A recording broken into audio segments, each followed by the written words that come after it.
Norman Flood Barnes is there. Good morning, sir, and let us know what's happening in United States in domestic politics, Congress, and also in Senate. And Mamdani is still leading the news updates. Let us know what's happening. What are you going to share with us in the beginning of the show? Norman Flood Barnes from Washington, D.C. Good morning from Washington. Today we are entering Sunday, the 40th day of the shutdown. The Senate been working this weekend. The Democrats proposed a offer. This offer entailed extending the Affordable Care Act for another year. This offer was immediately rejected by the Republicans. So we are back to where we going again, is still at a stalemate. As my colleague mentioned, the U.S. Airlines has canceled more than 2,500 flights over the weekend, which is about over 4% of the flights they have.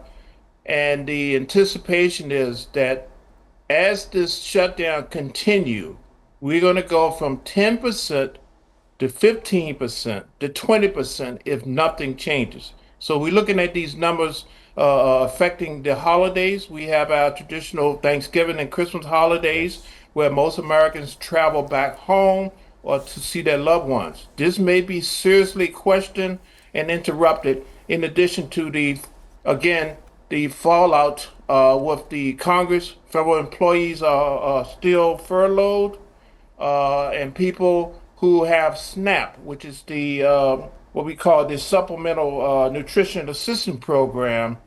The Supreme Court overruled Friday. They came back Friday at the request of the Trump administration to basically have an emergency appeal to block the lower court's original ruling to supply the people with the SNAP subsidies. The court ruled Friday, this is the Supreme Court, that the United States do not have the money, so they do not have to pay. So we go into a situation where 1 in 8 Americans rely on the supplemental assistance program. They do not have funds. However, the Trump administration was able to find money to pay the U.S. troops, the U.S. the customs program, the Border Patrol, Coast Guard, and the FBI. So they was able to find money for them, but the rest of Americans are what we call preparing for starvation. Some critics are saying Mamdani is a sensation for the Americans, immigrants. Mamdani is a sensation for the young people. Mamdani is a sensation for the struggling people. I just framed a question for Norman. The question is, with increasing number of Americans saying religion is gaining influence in public life, how should secular governance respond? Should there be stricter separation of church and state, or more accommodation of faith in public policy? Because his fight is not with the left versus right, his fight is with billionaires. Mr. Norman. Thank you for that very pointed question. Religion traditionally in the United States, actually in the Constitution, religion and state business should be separate. That is the goal. But we know we deal with people. People are humans, and humans have their background.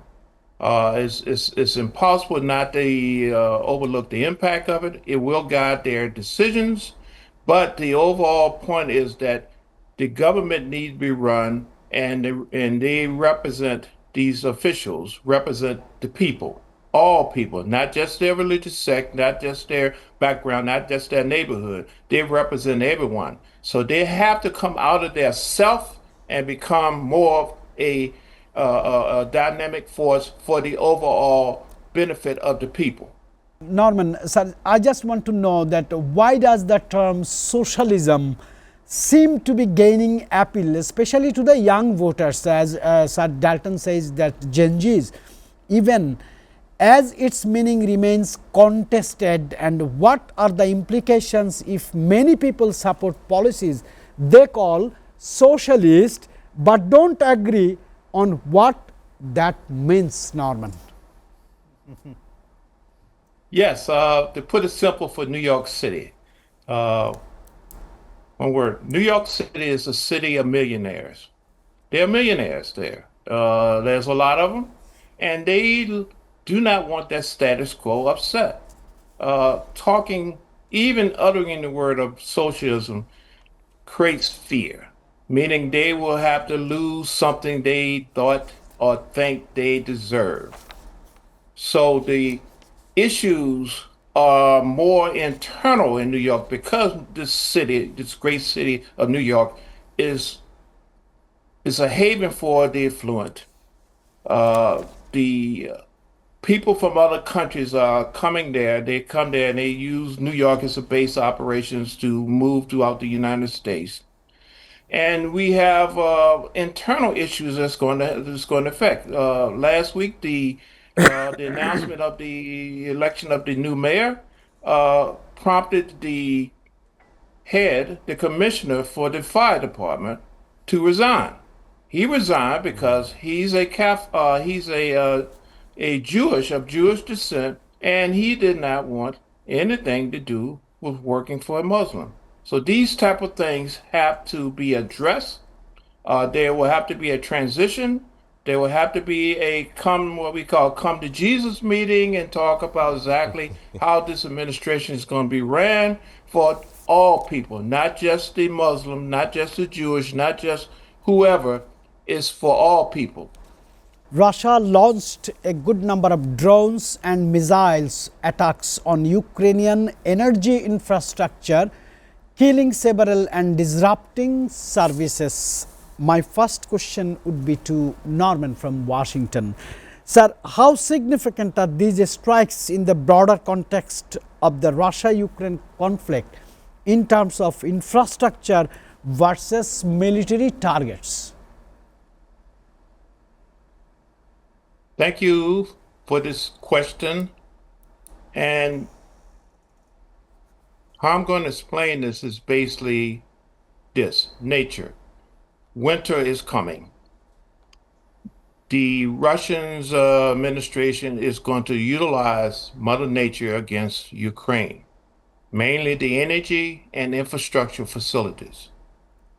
Instead of focusing on military targets, the new target is the infrastructure, the schools, the hospitals, the water sources, the energy sources.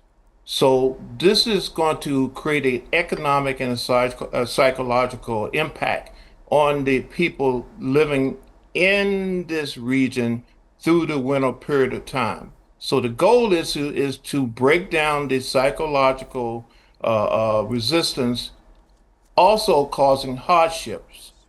So the goal of this situation is this will undermines and have impact on how the people sustain daily life and how the existing government functions. Sir, what are the humanitarian ripple effects within Ukraine? Power, heating, hospitals, and how should the international community respond? I will get the same response from Sir Dalton as well. Norman first. Yes, this is a very interesting situation. First thing, uh, geopolitically, we have to notice that Ukraine is located in Europe, is in Europe. Winter is coming. So what affects Ukraine also has a resounding effects on Europe. Right now, we have a crisis within a crisis because of the situation with Ukraine, energy being cut off, and Ukraine itself serves as a transit hub for natural gas and other energies for Europe. By Ukraine not having that ability, it puts stress on Europe. Europe is still dealing with winter just like Ukraine, and the prices of fuel, gas, and natural gas and energy is going to rise, which is going to cause a real problem for the people of Europe and also their ability to assist Ukraine in their energy needs. Gaza is the Gaza of Middle East.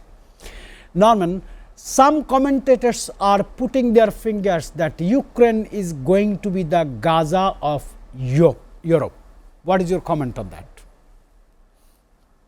Wow, that is a very provocative point.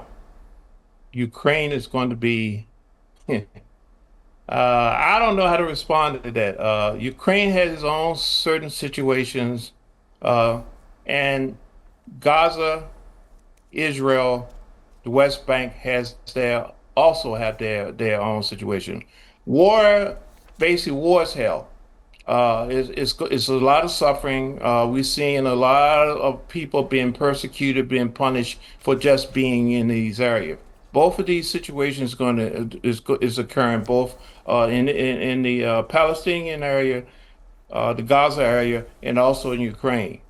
So I it's very hard for me to decide, if this is the same thing. Both of these situations has their own unique circumstances, but at the end, it's a very destructive thing psychologically, physically for people in these areas. So I don't know how either these areas are going to recover in the near future, but its devastation is coming our way.